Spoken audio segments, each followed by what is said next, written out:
Hello दोस्तों, मेरा नाम है सिद्धार्थ सिन्हा और ये जो वीडियो आपके SBI PO exam how to pass exam के ऊपर हम बात कर रहे हैं।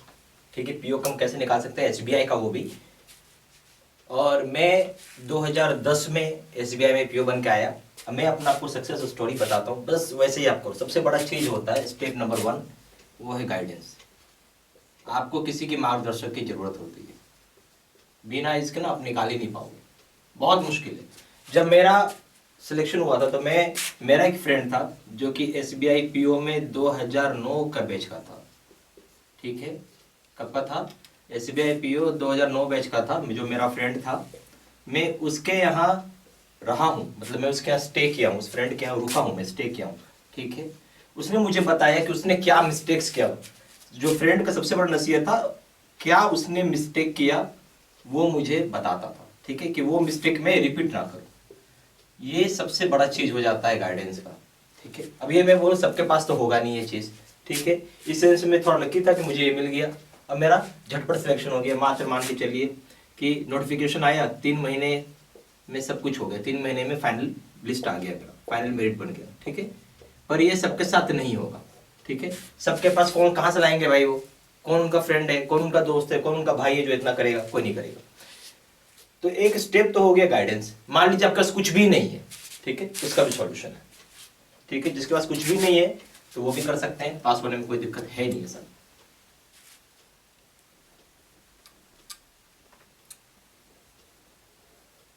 होता ये है, बहुत लोग आपको बोलेंगे कि ये पढ़ लो, वो पढ़ लो, ये कर लो, वो कर लो, ज्यादा नहीं पढ़ना।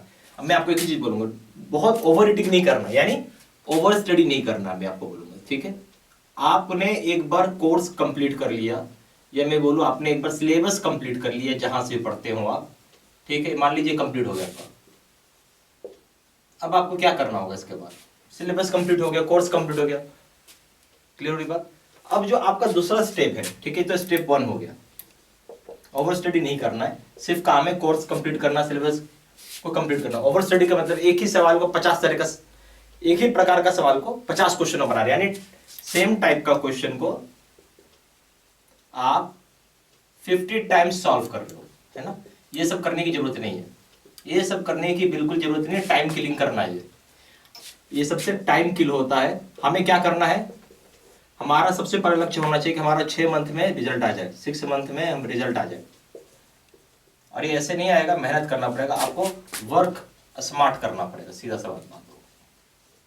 अगर ये करते हो तो कोई दिक्कत नहीं आता है। ठीक है, पहला काम है कोर्स कंप्लीट हो गया, आपने सब कुछ कंप्लीट कर लिया। अब हम आते हैं स्टेप नंबर 2। ठीक है,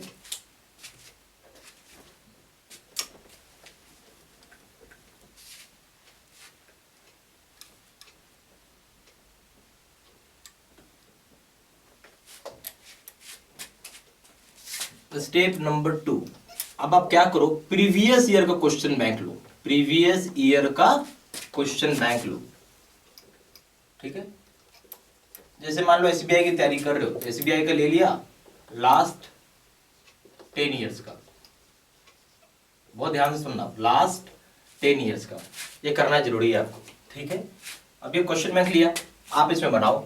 और ये वैसा मत लेना, क्या बोलूं मैं इसको, टॉपिक वाइज नहीं आपको देना है, आपको टॉपिक वाइज एग्जाम नहीं देना है। ठीक है, इस तरीके से आप मत दो। हाँ, आप कैसे करोगे? फुल लेंथ देना है, फुल लेंथ। जैसे कि मान लो एसबीआई का आपने दिया, पीओ का 2020 का, ऐसे देना है। फिर फुल लेंथ दिया आपने एसबीआई का, पीओ का 2021 का। एक चीज और मैं बोलूंगा, इस तरह की चीज के लिए सबसे बेस्ट है कि आप बुक ले लीजिए। ठीक है, बुक एक हार्ड कॉपी हो गया, आराम से करने में रहेगा आपको। पहले यहाँ प्रैक्टिस करो, फिर ऑनलाइन में जाना। ठीक है, तो आपको ये चीज समझ में आने लगेगा। अब इसमें क्या होगा, आपको मार्क्स आएंगे। ठीक है, कुछ ना कुछ मार्क्स तो आ ही रहा होगा आपको। आपको मालूम है कि कट ऑफ मेरा एग्जाम में जाता मान लीजिए 65% या 70%, ऐसा आपने सोच ली, जो भी कट ऑफ होगा आपको अपना मालूम होना चाहिए एग्जाम का क्या कट ऑफ जाता है। ठीक है, जस्ट मैं एक रफ बता रहा हूँ, कोई जरूरी कितने कट ऑफ जाता होगा। ठीक है, एक जस्ट एक ओवरव्यू है।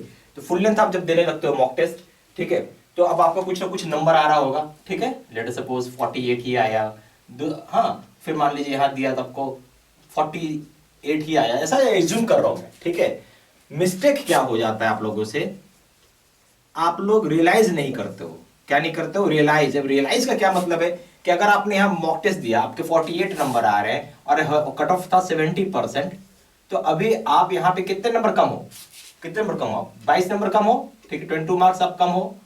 अभी कैसे इंक्रीज होगा, सवाल ये होता है कैसे, हाउ इंक्रीज होगा। वो जो कैसे होता है ना, इंक्रीज कैसे होगा, हाउ, ठीक है।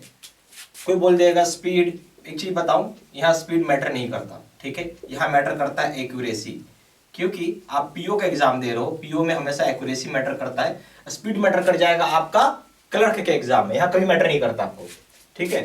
तो ये सारी चीजें आप दिमाग के अंदर रख के तैयारी करना है आपको, ठीक है। अब मान लीजिए जो सवाल गलती हो गया मेरे से, जो क्वेश्चंस रॉन्ग हो गए हैं, ठीक है, मैं इसको देखूंगा, क्या करूंगा, उसको अंडरस्टैंड करूंगा, मैं देखूंगा, समझूंगा, और आगे भविष्य में अगर ऐसा सवाल आया तो आप उस पोजीशन पे होंगे, इसको बना पाएंगे। आप इस चीज को करेंगे, रिपीटेड करेंगे, तो मेरा ये मानना है कि 10 मॉक टेस्ट आप और दे दो, देख लेना, मैंने जहां गलती किया कुछ सीखा आपने, ठीक है, फिर यहाँ कुछ गलती किया फिर सीखा आपने, अंडरस्टैंड 2 किया, फिर कुछ गलती सीखते गया, जो 10वां मॉक टेस्ट होगा यहाँ आपको 70% नंबर आने लगेगा। और एक ही मॉक टेस्ट को रिपीट नहीं करना है, दूसरा मॉक टेस्ट मतलब है फुल लेंथ पेपर आप दे रहे हो, ओरिजिनल पेपर जो एसबीआई की होती है। प्रॉब्लम ये भी है कि आप अनाप शनाप पढ़ते हो, ठीक है, एग्जाम में पूछा, एक चीज और मैं बताऊं तो बहुत जरूरी है,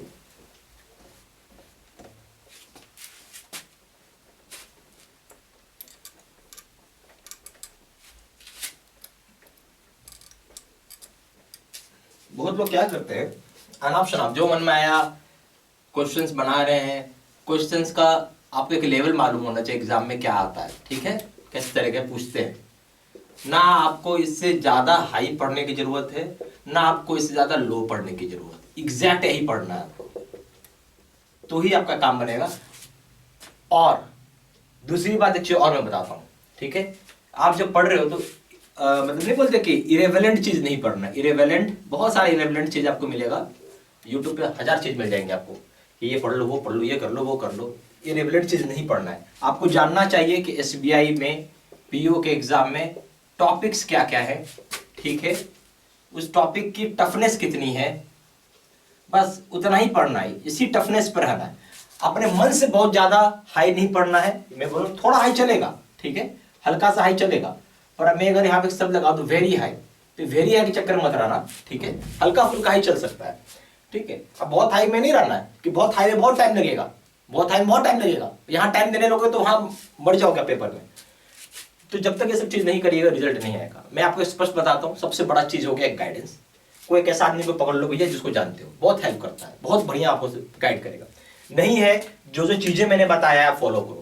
पहला काम है अनाप शनाप नहीं पढ़ना है, लिमिटेड पढ़ना है, ओवर रीडिंग नहीं करना है, ओवर स्टडिंग नहीं करना है आपको, उतने ही पढ़ो जितना सिलेबस में बताया गया, और उसके मॉक टेस्ट दो। मॉक टेस्ट दोगे, हो सकता है आपका नंबर नहीं आ रहा होगा, फिर मॉक टेस्ट में आप रियलाइज करो क्यों नहीं आ रहा, उसको अंडरस्टैंड करो, उसको समझो, कहाँ गलती किए कहाँ नहीं गलती किए, ठीक है।